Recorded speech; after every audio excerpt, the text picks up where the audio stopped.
They hid the truth in shadows, but every heart can find its light. We heard the silence and the quiet, feelings lost behind a veil of doubt. Step by step, our voices growing, breaking chains they tried to keep us bound. Every whispered lie can't hide the hope we hold. Every gentle truth will guide us through the cold. Like dawn across the darkest night, we lift our dreams into the sky. One heart, one voice will shine the light. Together rising, we will find the why.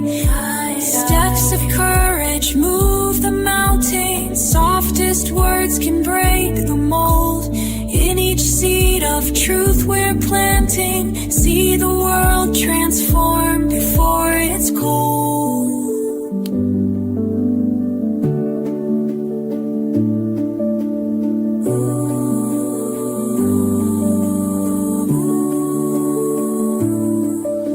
We gather all our hopes and dreams, reach out in love and let it be. One taught across the darkest night, we lift our dreams into the sky.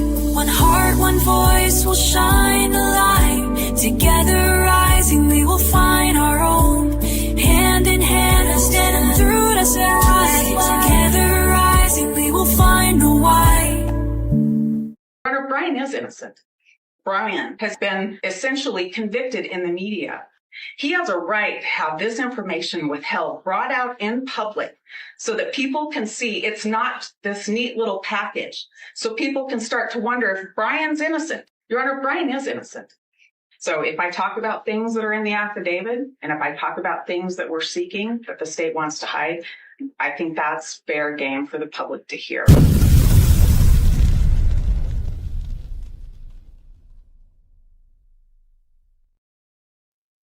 Hey y'all, welcome in. How do you like that new intro? Welcome everyone. I am so glad to see every single one of you because this is about to get wild. And I know that this is not my normal streaming time, and hopefully everyone can hear me. So just drop a 1 in the chat if my audio is coming through and really solid. Today is Thursday, and let me welcome you all in. Critic Rick, you were here super early, 2 hours. Dun, dun, dun. Lulu Bell, OG in the house. Hello. Countdown, T-1. Donna, welcome in. Good morning, good afternoon, whatever time it is in your location. Rebecca, hello. Grammy T, good to see you. Donna Rosa, eyes wide open. How are you? And wonderful Caleb. I can't go without, seeing that. I'm going to make my disclaimer regarding this case. Brian is factually innocent, was railroaded to take a plea deal. Why? Well, we'll get into that because I'm about to tell you some little dirty secrets in the Idaho 4. This song's pretty. Thank you so much. Grammy T. Oh, that's a good one. But I'm going to show you why I don't think it's him. And I've got some valid, legit info on that. And I'll probably go into that tomorrow because I've got timestamps. Hopefully they're right. If they're not right, then okay, we'll agree to that. Phoenix, this is what I've been dreaming of for years. Well, here we go. I hope you guys are ready for this because when you dig, you find. And boy, did I find a lot to help put this into perspective. Now, before I start this stream, I'm going to throw up a little drawing up here that I've been working on for the last couple of weeks since these reports came out. A lot of this is finally falling into place, okay? And when I say that, I'm not out to solve a crime. I'm out to look at why this case is so corrupt and why is an innocent, factually innocent, no DNA, no connection to the victims, no witnesses, no confession, no nothing. Why is he sitting in prison for this? And why are those in authority over this not being held accountable, because I don't believe this was just a little slip up. I don't believe this was just a little mistake.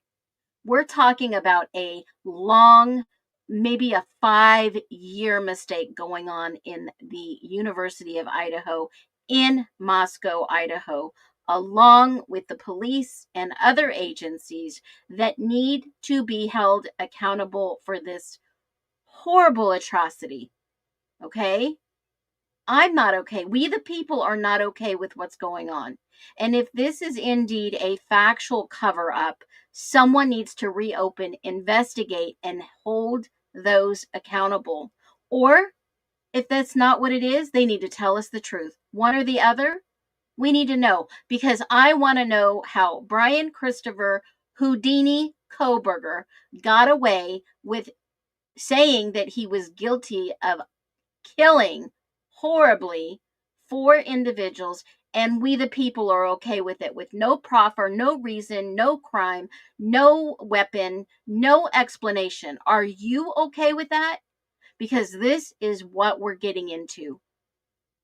Is it predictive policing? Is it Occam and DMA? Is it Peter Thiel's company? Is it Palantir? Is this where they're headed to in criminal profiling? Because I am not okay with it. I am not okay with it.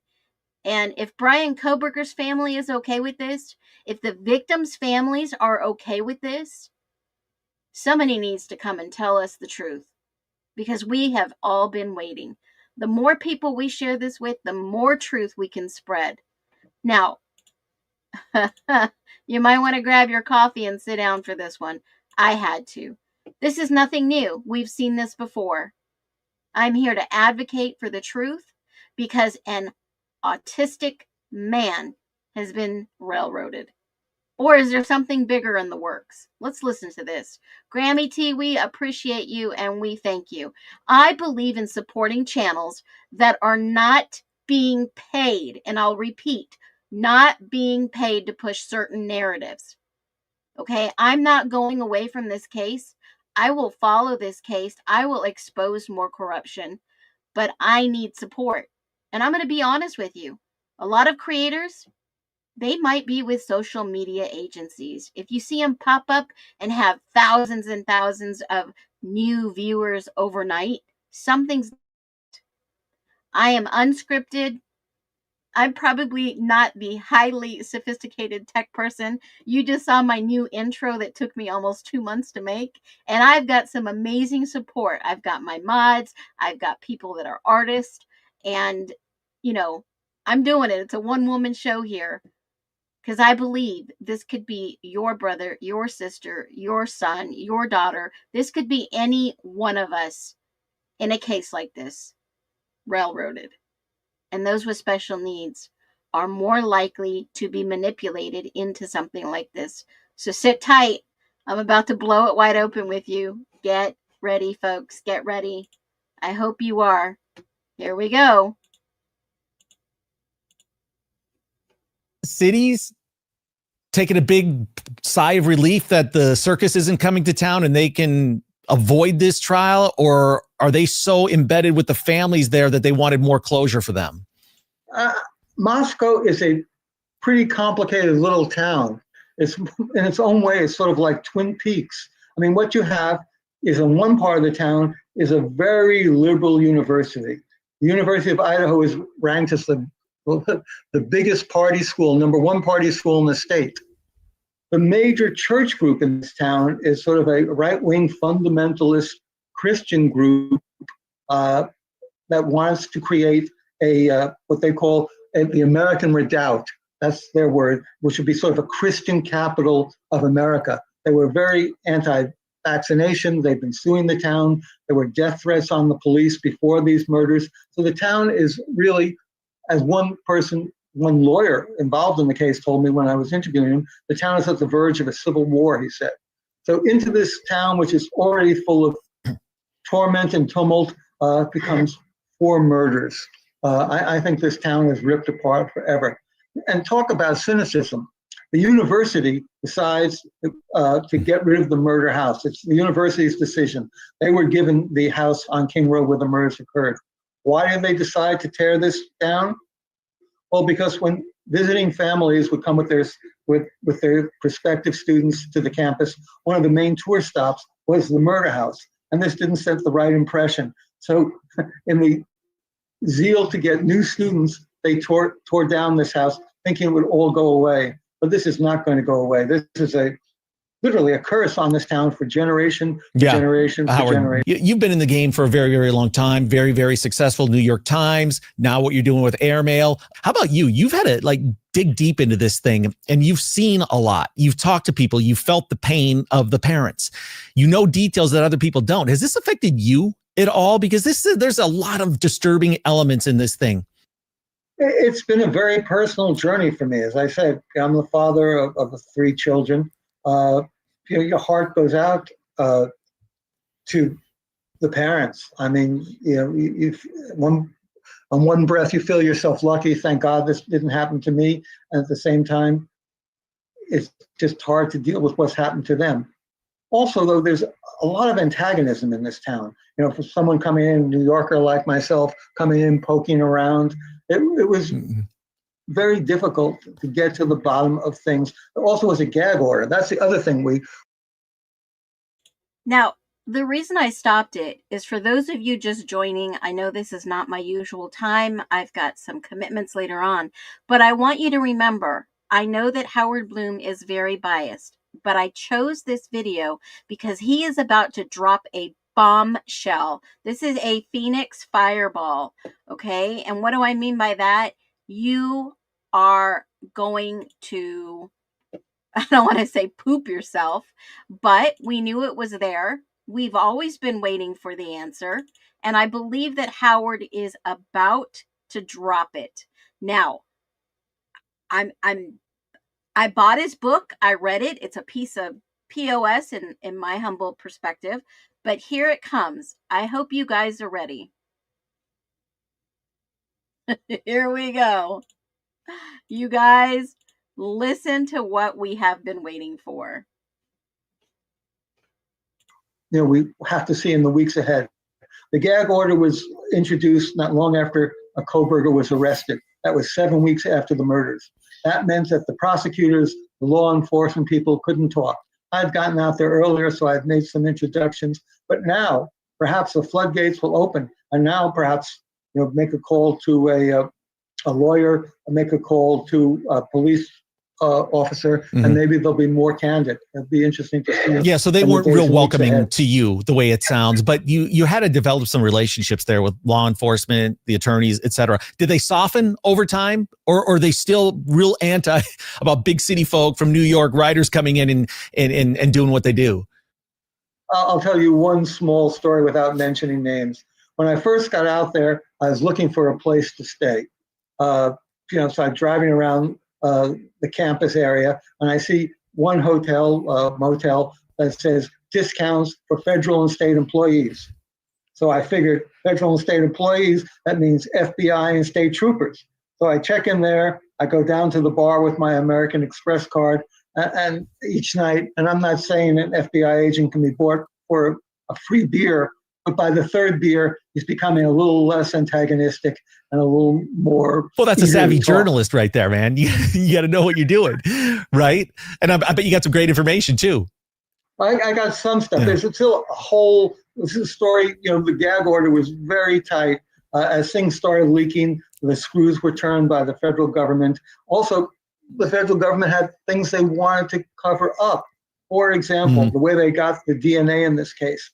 They went to DNA websites, genetic websites that had inventories of people giving in their DNA that they were prohibited from accessing, and yet they accessed them. This was in violation of the terms of the website. If one of the people on that website wanted to sue the federal government or the FBI, they might have a case.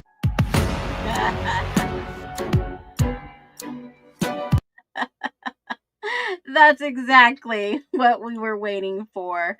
The dirty little secrets in the Idaho 4. We just heard it. Okay. Does Howard Bloom know some info? Probably.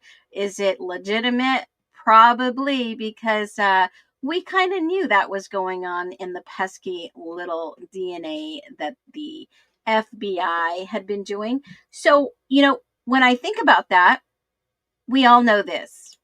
We all know this now. I have crossed Brian Koberger off the list completely. We know that his DNA did not match. Nothing in his car, apartment, victims' homes, nothing. No, nothing. Okay. So we've got to look at the other names on the list, right? The FBI has come out, and, I've got to share this. You know me. I got to share this. Hold on one second. Okay, here we go. All the documents that you can read, that you desire to read, are all on our Justice for FOURALL. You've got the genetic ethical genealogy. You've got the DNA from the FBI saying it is not right there, not Brian Koberger. You've got the background third-party DNA. You've got the sequencing. It tells you right here who it could be, the parameters. And this is not Othram. This is actually a third party that was hired by the state. So the state knew it was not Koberger's, and the state knew it was not Koberger's on April 5th of 2025. They knew it wasn't him. So why the shenanigans and the charades all the way until the plea deal on July 2nd? That is because the FBI tested samples from defendant Koberger's apartment, his car, his Elantra, and the residents of the Moscow, and it showed nothing. Nothing. Identified as excluded as a contributor to the mixture of DNA. Facts. Okay, so let's go back to the list, since we all agree Koberger is not the perpetrator. Then you look at what everyone's gut instinct has been saying since the beginning of the time of conception of this case. And what is that? Who did this? There is no mention on the first day of any drug-related individuals.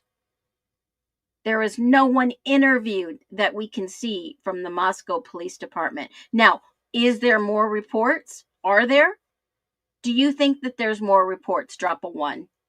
Maybe the ones that they're not allowing us to see? Is that even possible? Yes, Wicca. We've known that since day one.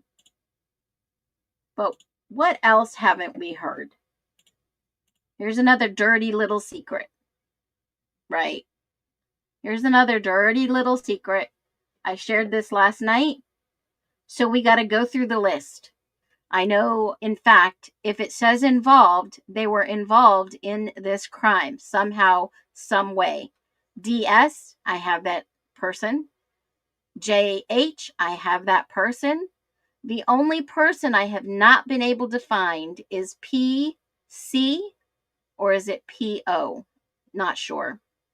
I found everyone else involved. DL, we all know who that is. I know who AA is in the blue-green, because AA actually had cuts from cutting a chicken sandwich, then changed to falling through a window. Was it true? I don't know. But the next person involved was JK, which had a police report, which I have requested. Mind you, I do request a lot of court information, so you know I'm bringing you factual documents. Even if somebody else has released a video that is kind of sketch and looks AI-ish, I've still asked for the videos and the documents myself to bring you factual truth. Now, the only person I have not been able to find, like I said before, actually one person, and that is PC or P0. Now, LM was there that night, but they are not mentioned. They are not involved. We are focusing on the initial reports from the Moscow Police Department. Now, is there corruption in some police departments? I feel yes. That's my humble opinion. Remember, I used to be married to a sheriff, and yeah, so I'll leave it there. And also, I was married to a former corrections officer. So, is there corruption on that side? In my humble opinion, from my experience, yes. So, let me also state this. There are other people mentioned in these documents. I feel that they are not, I'll repeat, not sus. I mean, they are sus, but they're not sus. You know what I mean? It's like a catch-22. They're mentioned because they may hold information, but they're not like on the radar as a suspect. Now, I will say this. There is only one person that I have found that had any type of cut or injury to their personal body. There are other people who have refused DNA. Anyone who has given their DNA is off of the list if it fell in the ISP report.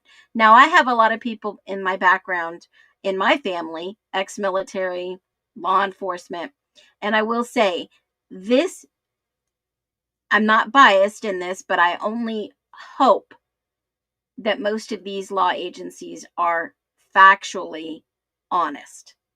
There is some corruption out there.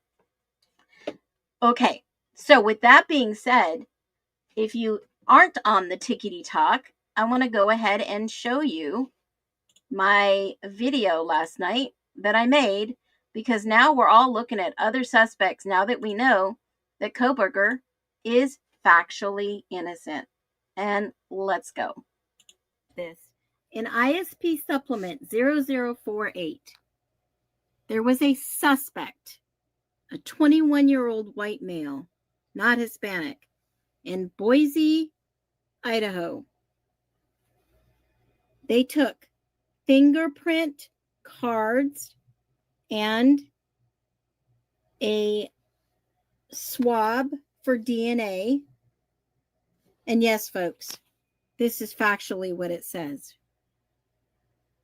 It says, you're not going to believe it.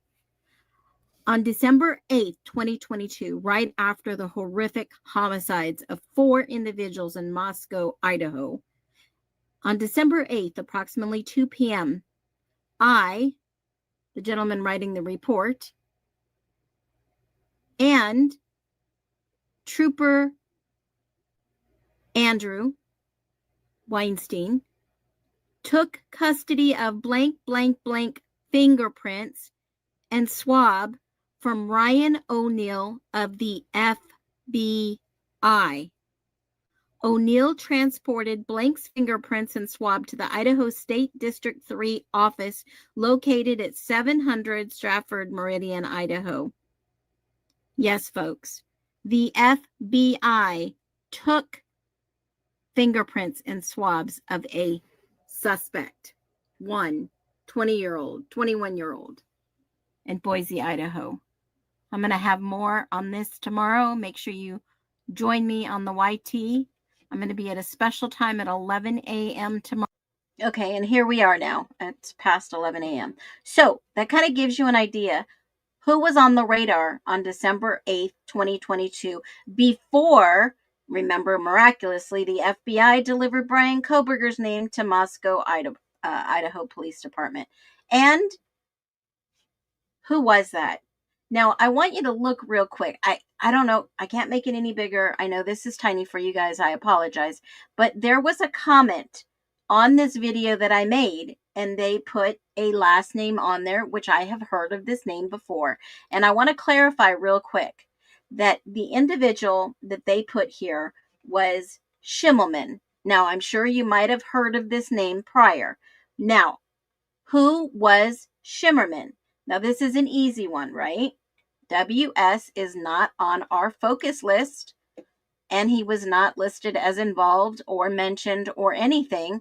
So I don't know who these agents of chaos are out there. I just had to use that word.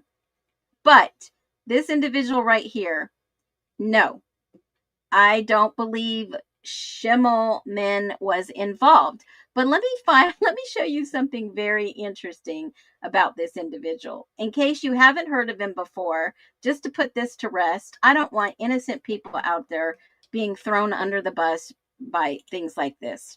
So who was Will Schimmelman? Well, let me just give you a little background on Will, because he does play a part, but not, in my humble opinion, a part in these unalivings, these murders.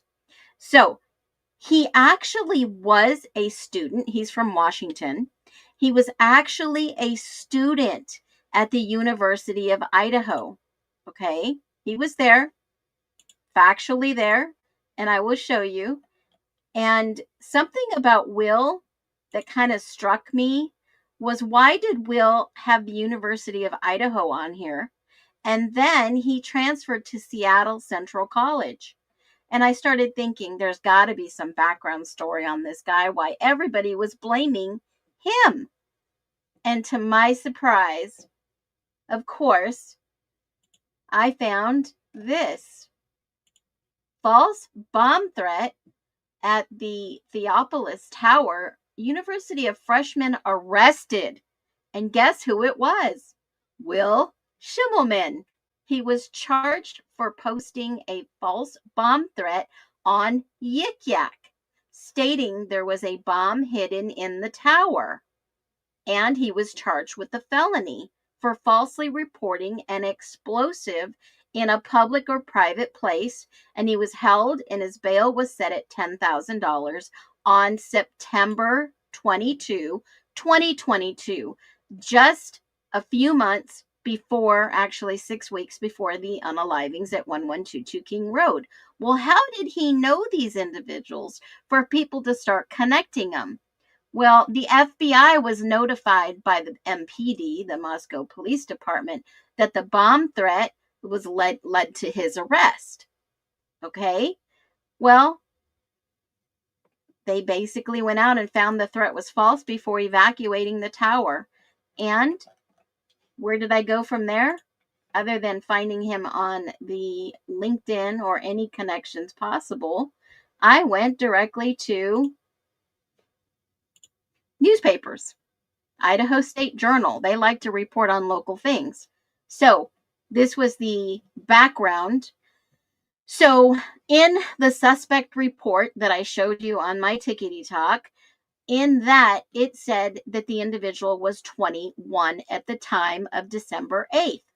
But on September 13th, when they reported this bombing, this fake bombing, it basically said the police arrested an 18-year-old. So it was not Schimmelman. He was 18, not 21, and he did not live in Boise. He was from actually Washington. And how did I follow up to verify that information? Well, of course, I went right to the repository to see if Mr. Schimmelman was in fact charged with a threat. So here it was. They reported it September 22. There's his birthday. He was not 21. He was 18. And Catherine Maybutt was his defense attorney. And yes, he was charged with telephone use to annoy, harass, and intimidate or threaten. Now, here is what confused me. This level of threat is normally held by the federal government. The federal government said, well, we're not probably going to handle this. This is nonsense. We're going to give it back to you, Latah County prosecutor, and you decide what you're going to do with this. Okay, so let's see what happened to the outcome of this. Now, mind you, I have asked for the records in this case, and I'll bring that information if and when they do release. Sometimes they won't release criminal, but the judgment was withheld. He did plead guilty to doing this, and obviously he was held 2 days in jail and credited 2 days in jail. And he was supervised probation for 2 years and then released in 24. So he is off probation. He completed recommended treatment file letters, probably apology letters, all throughout this time. And then community service. He did his 2 days of arrest time, and then they withheld judgment. If you know what withheld judgment means, is that they sentenced him, hold on a minute, 2 days term. Let's see what the outcome was. Hold on. 2 days, 2 days, 2 days probation. Nope, they didn't give him any jail time. He wasn't convicted of any jail time. Withheld judgment basically means that this is kind of like your first offense, and the judge is not going to pass any judgment, and there was no sentencing other than probation, and they can do that. So whether he was trying to get out of class or be smart, it said that it was a threat on Yik Yak, and someone took it seriously and reported it, and he was charged with a misdemeanor. And that, my friends, is Schimmelman. So he was not the one recommended in the report and suspected by the FBI to go ahead and go down and get his DNA. So Schimmelman was never really on my list, but someone had mentioned it. So I said, let's go down the rabbit hole. Let's clear this name. And that was it. So kudos to you guys. Now, the only other person that I was going to share today is the person that we have wondered all along is who is J.H. And J.H. was pretty tricky to find. Not very easy, guys. And when I say not easy, I had to go and look at hundreds, if not hundreds, of people that was inside Hunter Johnson's circle. Why did I select Hunter Johnson's circle? Well, if you look at this list, not only is J.H. on this list, which we all know he was involved, but also E.A. is on this list as listed as involved. So why would they have boyfriend and girlfriend involved? And we've seen them very prominent out in public documentaries. There has been some rumblings about them in a lot of documentaries. So, and with the way that Hunter doesn't look that great physically.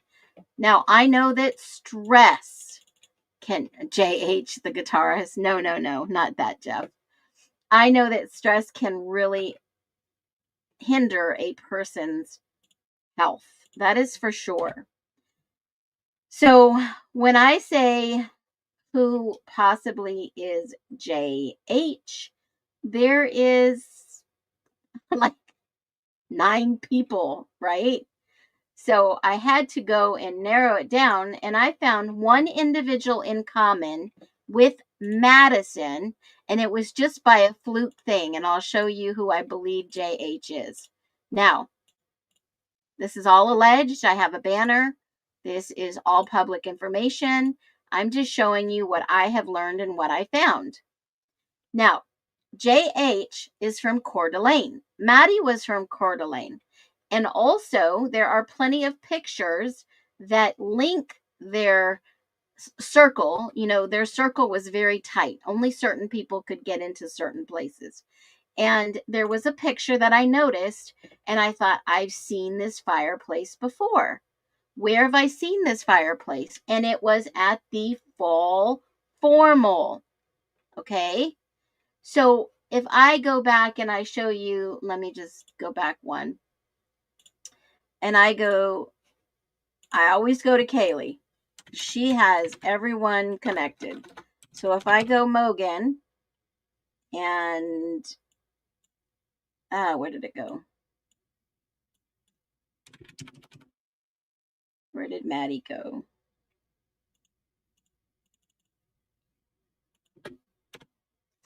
Oh, come on.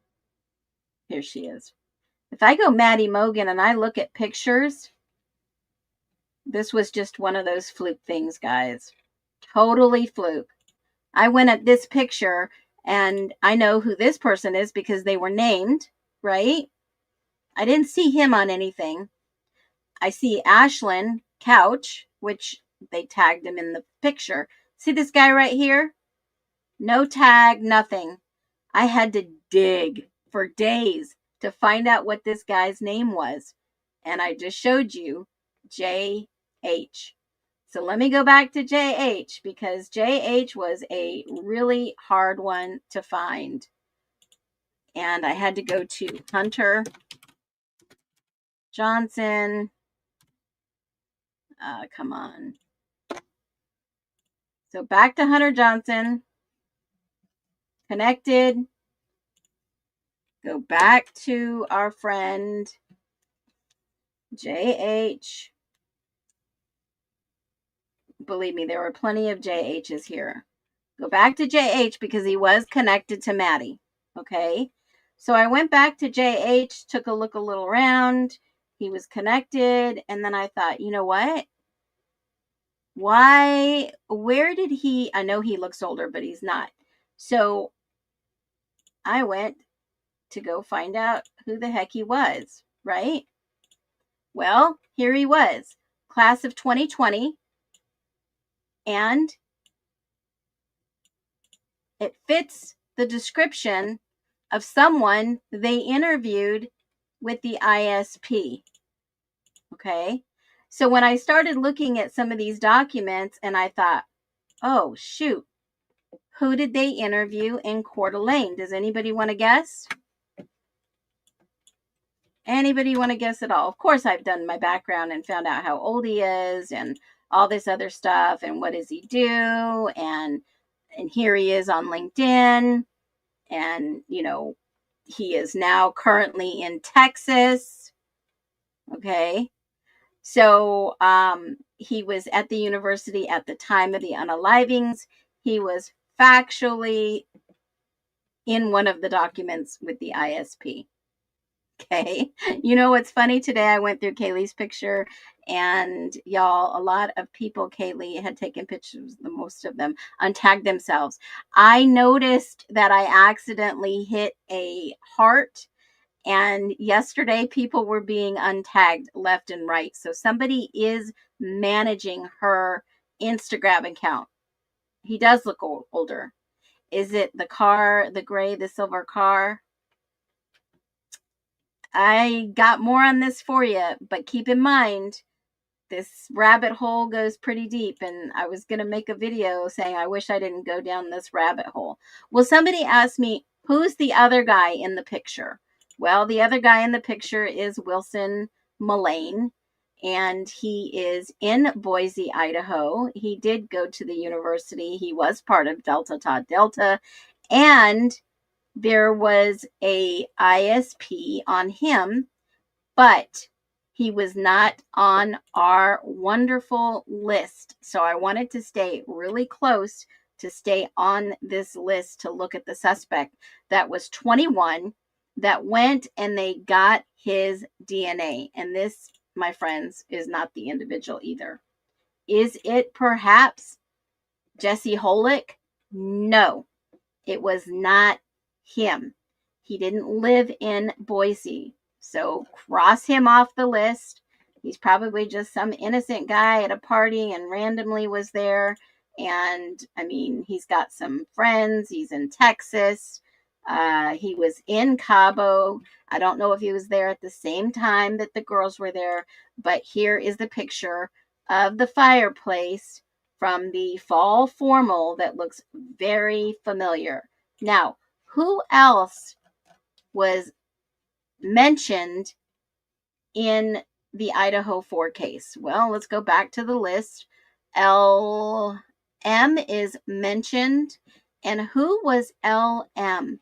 Well, again, I will go back to Maddie's pictures, connect them following Mogan again, And I will show you what I found in there. Now, we all know that there is an LM that is a female. Now, if you know, they partied with a lot of people.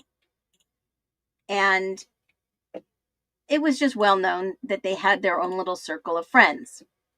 So obviously, the only LM male that I found was Landon Molding. That was the only male in their circle that I found that has completely deleted his, I'm telling you, his Facebook, his Twitter. He has a different Facebook under an alias name. I mean, I've dug down that rabbit hole. But this was Landon Molding, which he has gone private. And that's the end of that one. So he was only mentioned in the Idaho 4, right at the bottom. LM. He was only mentioned. So we won't probably, yeah, I kind of had that feeling too. So we don't have to go down that rabbit hole. He was interviewed. He was in regards to the Moscow Police Department reports. He was actually in there too. So back to the drawing board when we start looking at the dirty little secrets of Moscow. What else was going on in Moscow at the time other than we well know of the Hudson Lindo unaliving, right? Now, what else before that? Anybody know? There was groveling of, yes. There was, well, that was a little after the unalivings. That was in December, the first week of December that they did that big, huge raid. But I think that was actually coming. There was Hannah. Yes, Justin. There was Caden was after. That was in 2023.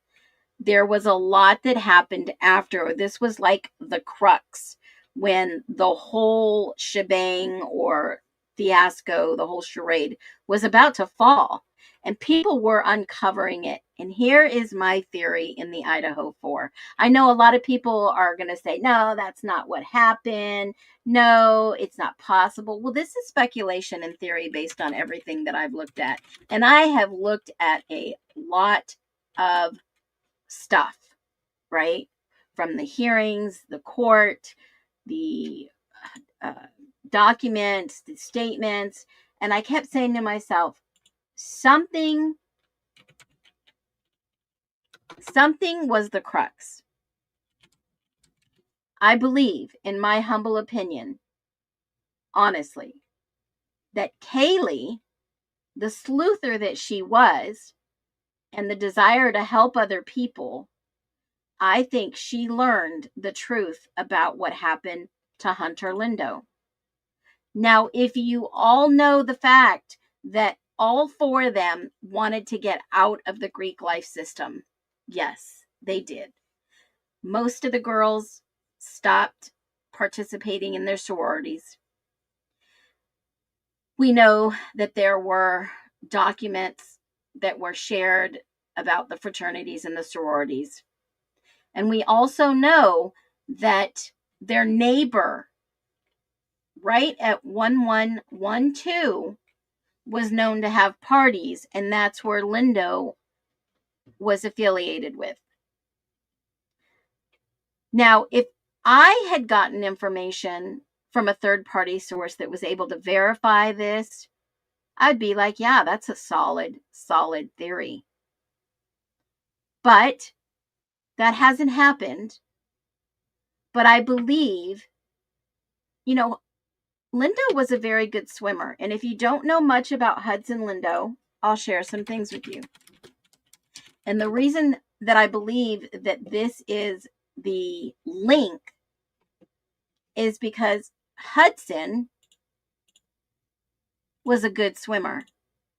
And they found him on the side of a 3-foot canal with water. And I believe this was alleged hazing. And it got out of hand.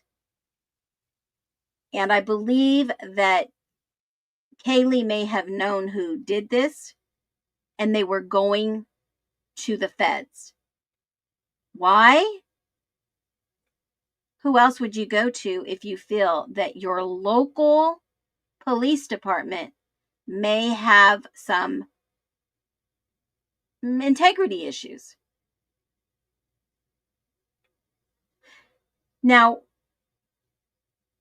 when I say this, well, I believe that this could possibly be what happened. I believe so. And I believe that it was, in fact, a cover-up. Because the only person that Kaylee would probably tell was Maddie. Maddie and Kaylee were the best of friends. Maddie and Kaylee were not in the circle that Dylan and Bethany and Xana were in. They were in a different circle. Kaylee had a different sorority. Maddie had a different sorority. But if Maddie trusted Kaylee and Kaylee trusted Maddie, and they went out drinking, and you know, when you go out drinking, people get a little loose with the tongue. And if Kaylee and Maddie knew what their plans were, and Maddie was under the influence, per the reports, and Kaylee was about to get out of town the next morning, and Kaylee was leaving to go to Texas, then if Maddie told Adam, and Adam was part of that whole circle of people, they couldn't have anyone jeopardizing their futures. And I believe that's what the cover-up was. Kaylee found out. Kaylee had the truth. Kaylee had the information. They took something. They were looking for something in that house. They were looking for everything that she probably gathered. And I'm sure somebody else in that house may have known what was going on. And unfortunately, they paid dearly with their lives. And that's what I believe happened. And the rest is one big lie after the next to cover up for what was happening at this school. I mean, they only had like 10 or 11 lawsuits in the last couple of years due to hazing. And eventually, the sorority was placed for health reasons on probation. See, Hunter Lindo knew how to swim. But if you're in the middle of being hazed, your body is not going to function as it normally would. And that's just the truth of it. Well, if he was hazed, they were going to get in some big trouble. Big trouble. And it's terrible what happened to Hannah Clary, too. They say that she was literally demeaned and harmed. But I believe that if somebody had a secret and that secret got out that put them in danger, that's exactly what happened. And you know what happened to snitches? You know what happened. So, if you have a different theory, I'm opening up the chat for you to drop it below.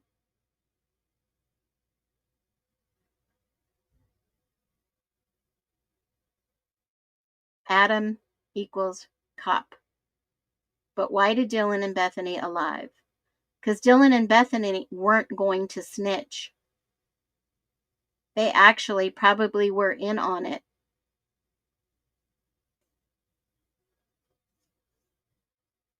Because I'll tell you, that interview with Dylan yesterday, that sure looked rehearsed. The cops needed to cover it up for the university, in my humble opinion. You heard that they needed to continue making revenue for the town, for the college. Absolutely. We do hear Dylan say, didn't say anything. Yep. All the theories can't be right. You're absolutely right. But which one is most likely to be correct? Which one is more likely to fall into place?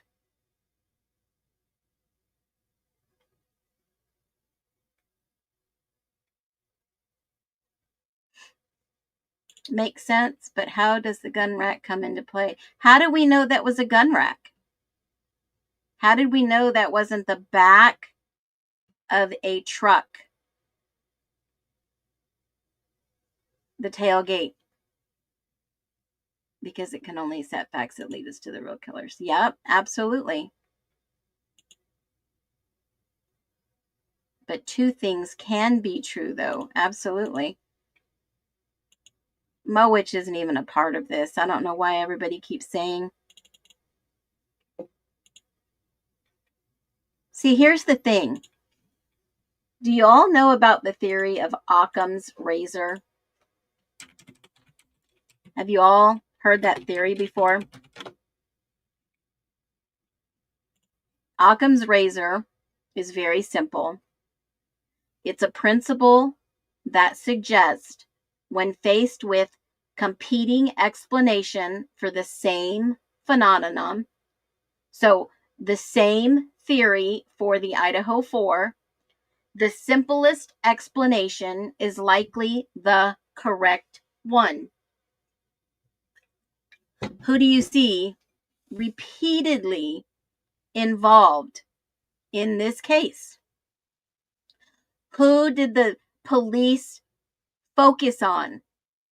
Now, investigators are smart individuals, guys. They deal with people all the time. If you've not known about the Reed technique, go look up the Reed technique. It is a way to talk with possible suspects, individuals, witnesses. The Reed technique is very, very sharp. They train in the Reed technique. It is fact analysis, behavior analysis, and then interrogation. Normally, you don't even need to go to interrogation. But if the investigator believes the suspect is guilty based on the evidence, then they go into the interrogation phase. And that is more confrontational. You didn't see any of these interrogation videos. Anybody get confrontational? Okay? Because if any of those videos that we have seen have been confrontational, we've not seen those yet.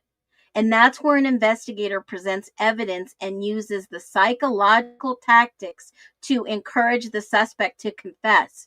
We don't see any confessions. And I'm telling you, these kids they're not dumb. They're street smart. They know. I don't confess, no one gets me. Okay, but if there's evidence against these individuals, they're going to definitely catch them in a lie. They're going to catch them in the act. They're going to catch them, guys. Because if you didn't hear the other day, the investigator asked Dylan a certain time, why does 132, let me ask you guys, why does 132 seem to be so important for the investigator to ask? Why does 132? Why is it so important? Does anybody know what happened at 132? Anybody want to take a guess?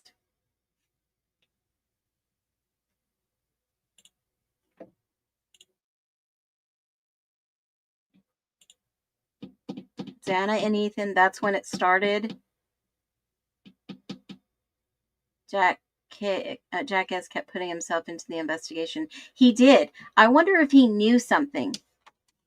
Is he the scapegoat because he knows his DNA is not present?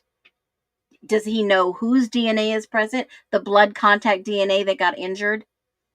Now, one thing I want to say, in these pictures, that's cleaned up blood. That looks like cleaned up blood. You can see both of them fought back. So, in the suspect list, in the interview list, in the who didn't they identify list, he had to have known what was going down. Probably. There's something suspicious about him, I will say. But if you don't remember,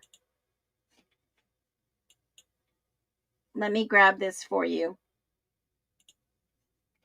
And this is going to be key.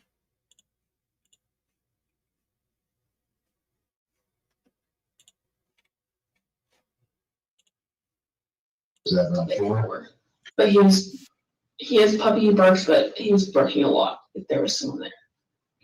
If there was someone And there. that was at 1:32, or was that around 4? And when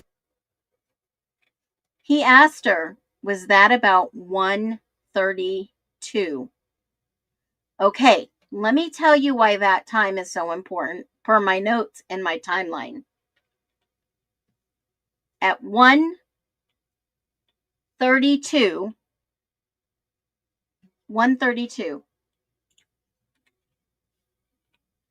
does anybody know why 1:32 is an important time?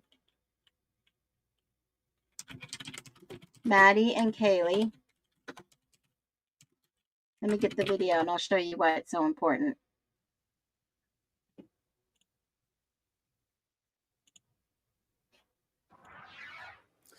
Well, tonight, Fox News Digital has obtained exclusive video that could shed some new light in the brutal stabbing deaths of 4 University of Idaho students last month.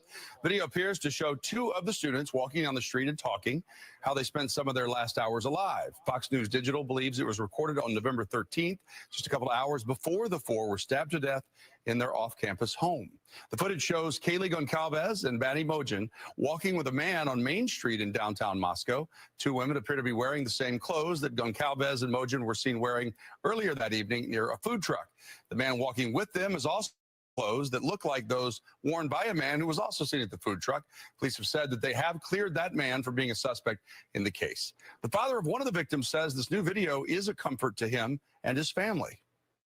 It's just 2 girls having a good time talking about, asking about their bartender and just being girls on their way to the grub truck. Well, police continue to ask the public to be on the lookout for a 2011 to 2013 white Hyundai Elantra. They're still trying to figure out who was driving it. They say it was in the area the night of the murders. All right. So, why is that so important?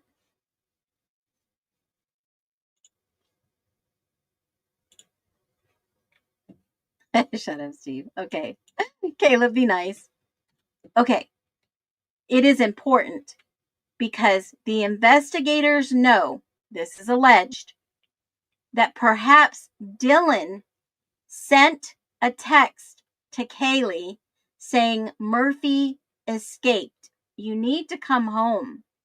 And why is it so important that we see Kaylee and Maddie on the video that I just showed you? Because Kaylee and Maddie, y'all, they would have said, they've been said by others, that they would close the bars down. Close the bars down. So what does that mean? They left the bar early for a reason. And what was that reason? Was it because somebody told them they needed to come home? Murphy escaped?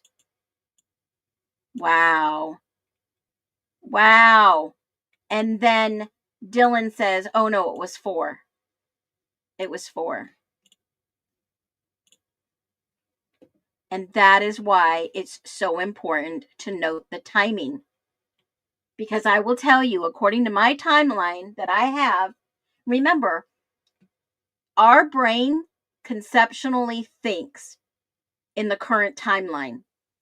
But while I'm sitting here talking to you, there are so many other things happening around the world at a different time.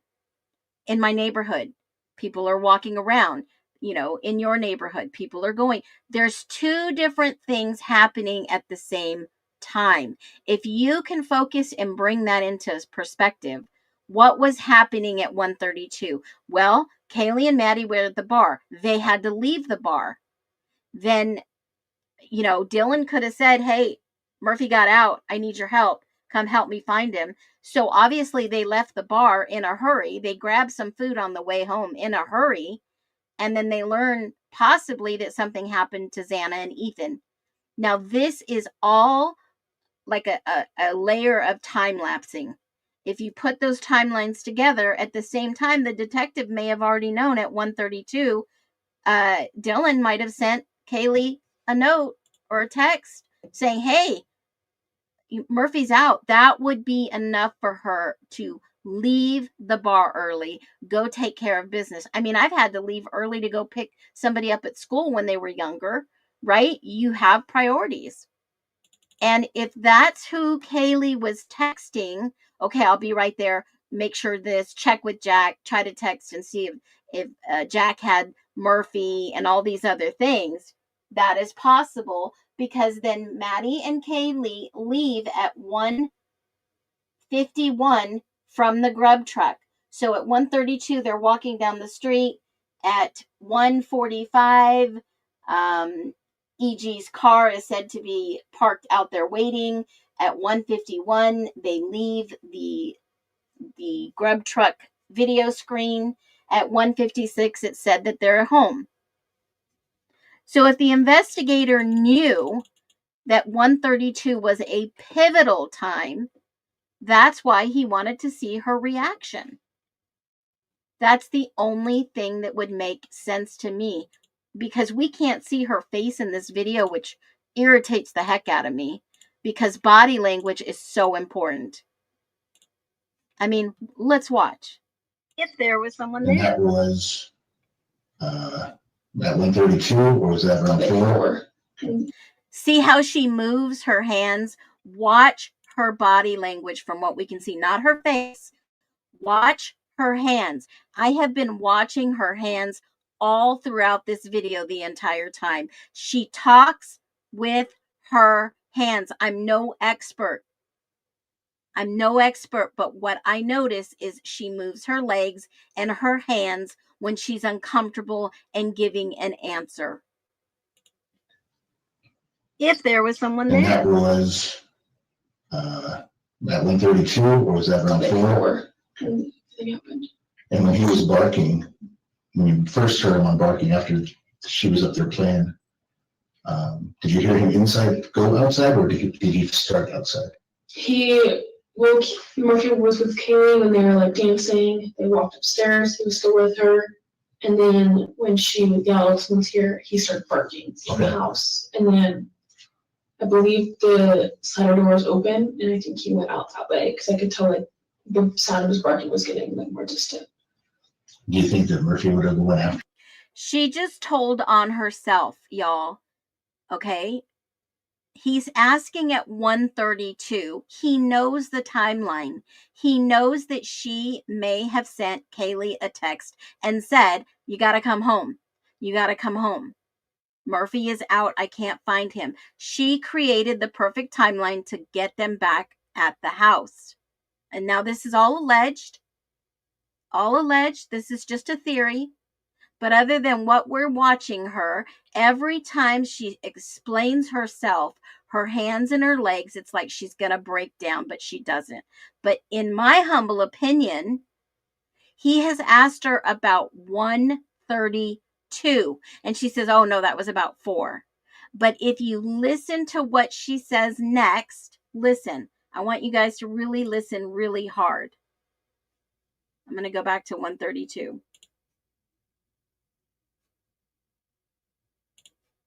At 132, or was that around Like 4? 4. But he has puppy barks, but he was barking a lot if there was someone there. If there was someone And there. that was at 132, or was that around Like 4? 4. And it happened. And when he was barking, when you first heard him on barking. See, he asked her twice. He asked her twice to get her back at 132 in her mind. After she was up there playing, did you hear him go outside, or did he start outside? Murphy was with Kaylee when they were like dancing. They walked upstairs. He was still with her. And then when Alex was here, he started barking in the house. And then I believe the side door was open, and I think he went out that way because I could tell like the sound of his barking was. Now, she thinks the side door was open and Murphy went out. How does she know all this if she's in her room? So she's saying she knew the door was open before it was closed and doesn't know how anybody entered. And her whole story just falls freaking apart, guys. If you can't see this in these dirty little secrets that are going on in Idaho, I don't know what else. I don't know what else to say. She tells you the story she wants you to believe, but her body language is saying something different. Getting more distant. Now the barking was getting more distant. The cop probably already knows that she's texted Kaylee, said, Murphy got out. Need you to come back home. Help me find him. But then now she's saying at 4 o'clock, he's found and she's dancing with him and all this other stuff is going on. And maybe the side door was open and he got out again. I mean, how many times did Murphy get out that night? Do you think that Murphy would have went after him, wherever he was? Maybe. Do you think that Murphy would have went after him? Talking about the intruder? But I mean, he's puppy. He doesn't fully know that yet. No, he would just be, if anything, probably playing with him. Yeah, I don't know. When the guy in black left, did he close the slider or did he leave it open? I don't know. I don't know. Did he close the slider or leave it up? I don't know. Did she come out of her room? She had to have left her room to go run down to Bethany to stay in Bethany's room. So she said she saw him leave and the door was open, but now she doesn't know. Just ran downstairs. Perfect. Okay. Okay. Anything else? Not that I Popped can up? think of. No. All right. I'm gonna go talk to my guys who've done other interviews Okay. and see if anybody's got questions, so we can kind of start putting. This guy knows she's lying. He has to. He has to. The Reed technique is a foolproof technique to question individuals. It's fact analysis, behavior interrogation. The conclusion should have been, this is suspect. They're taking it easy on these girls. Why? If it was a guy, they would have got him to confess already. They would have got him to say, yeah, I was a part of something bigger. You know, guys definitely don't want to go to jail. Now, the only thing else I had for you today in the dirty little secrets in Moscow, Idaho, is these new pictures that were released. There are a few pictures that have me questioning what is happening in these photos that they just released for us to browse. Because if you can look at a photo and you know what's going on in the photo, it could say 1,000 different things. Now, I've showed you 2 of the stairs, but I'm telling you, something does not sit well with me with a bathroom picture that is, I feel, is so controversial that no one has ever said anything about this bathroom picture. Now, what bathroom am I talking about? I am talking about the bathroom on the 2nd floor that Ethan, when a guest, he probably used. But I'm telling you, this picture above the toilet does not sit well with me. And you're probably thinking, oh, Phoenix, you're just a little off. It's no big deal. They're, college kids and this and that. But I'm telling you, this picture, when I saw this picture, they had blurred it out the first time. And in the second round of pictures, they allowed us to see this. And I thought to myself, who would put these type of pictures up in the bathroom? Does anybody know what picture I'm talking about before I show you? Because I've kind of questioned this myself a couple of times. And I know you might say, oh, Phoenix, that's just way outlandish. But you know what? I question the unthinkable. That is how my mind works. I look at the picture and I think, who in the hell would put something like that up in a bathroom? I mean, I got a picture of a rose with above my bathroom, right? And a picture of a field of flowers. Okay. Now, I'm not decorating for, put expensive stuff up in the bathroom. The only person that stands up in my bathroom is my husband. And when he looks at a field of pictures, I think maybe he has a little bit of peace, right? Okay. So now that I'm telling you this, I can't find the freaking picture. But the picture, yes, I'm glad that other people have said this. I am glad. I'm glad you guys are catching on. Now that's how my mind works. There are pictures above the toilet on the second floor bathroom that are all pictures of tongues and lips. Okay?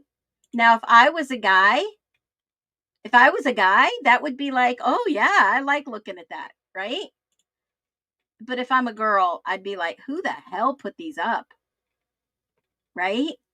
I don't think, in my humble opinion, that Ethan cut out these magazine pictures of lips and tongues and put them up in the bathroom to stand there and pee and look at lips and tongue. I'm just saying, I don't think that he would cut all those girly, frilly pictures out.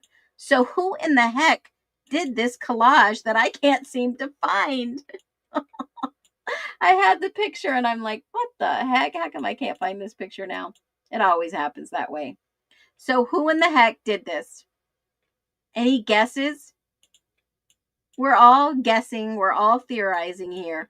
Any guesses of who could have hung these pictures up in the bathroom that are of that?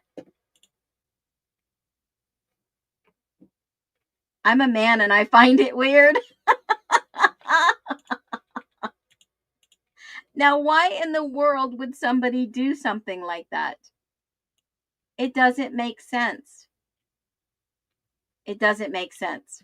And I'm going to leave you with the teaser for the next one. I'll find the picture. I'm going to leave you with the teaser.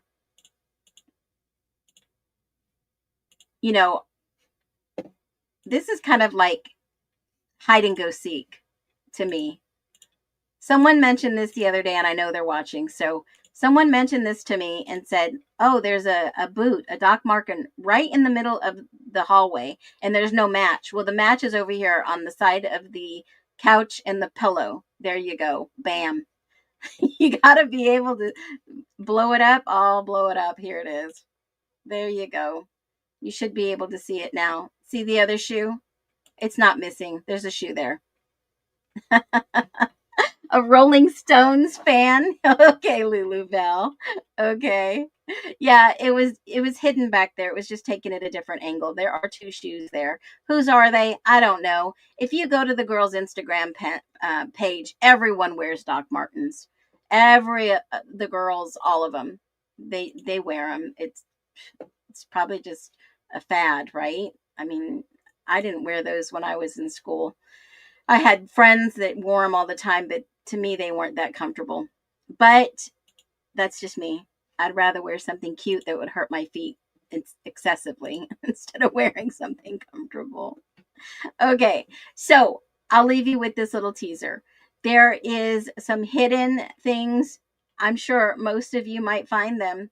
There are some hidden things in these new pictures that people are saying, oh, I don't think I've seen them.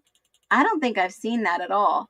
I don't see what you're seeing. Well, I'll show you what they are. And I'm going to go ahead and continue the dirty little secrets in the Idaho for part 3, because some of the little dirty little secrets that I found from the ISP documents are kind of out there.